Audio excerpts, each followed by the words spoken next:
आजचं जे बजेट होतं ते स्थायी समितीच्या सन्माननीय सभापतींनी सादर केलं होतं. त्याच्यावर व्यापक चर्चा झाली. जवळपास 7.5 तास मिटिंग चालली. या मिटिंगमध्ये सर्व नगरसेवकांनी आपले मतं मांडले. त्यातलं मुख्य मतं किंवा मुख्य ज्या सूचना होत्या की बाजार कर जे आहे तो योग्य प्रकारे वसूल केला तर जास्त चांगल्या प्रकारे वसूल होईल.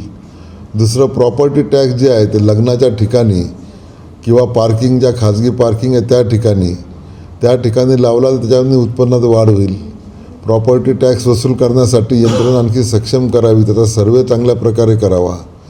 तसंच AIचा जास्तीत जास्त वापर करावा. पाणी पुरवठा ज्या ठिकाणी होत नाही त्या ठिकाणी आम्ही आता बजेटमध्ये तरतूद केलेली आहे की AIच्या द्वारे स्मार्ट वॉटर मीटर म्हणून जे आम्ही पाहिलेलं जे सॉफ्टवेअर आहे जे नवी मुंबईमध्ये वापरतात त्याचा प्रयोग करून आपल्या इथली पाणी पुरवठा व्यवस्था सुधारता येईल का. त्याशिवाय जे काही शहराचं एक ट्विन सिटी म्हणून एक आपण मॅपिंग करणार आहोत सॅटेलाईटनी, त्याची तरतूद केलेली आहे. त्याच्याचबरोबर पर्यटन वाढावं म्हणून रांगोळीचं गाव,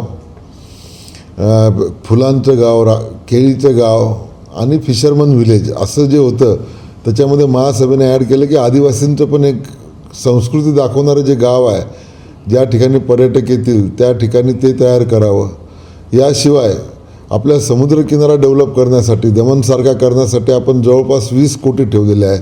तुंगारेश्वर डेव्हलपमेंटसाठी आपण तरतूद केलेली आहे, त्याचे पण DPR तयार आहे. शिवाय आपण आता अपंगांसाठी दिव्यांग पार्क, त्याच्यानंतर डॉक्टर बाबासाहेब आंबेडकरांचं संविधान पार्क याचं टेंडरही फायनल केलेलं आहे आणि त्याचंही भूमिपूजन पुढच्या महिन्यात होईल. एक महत्त्वाचा मुद्दा आहे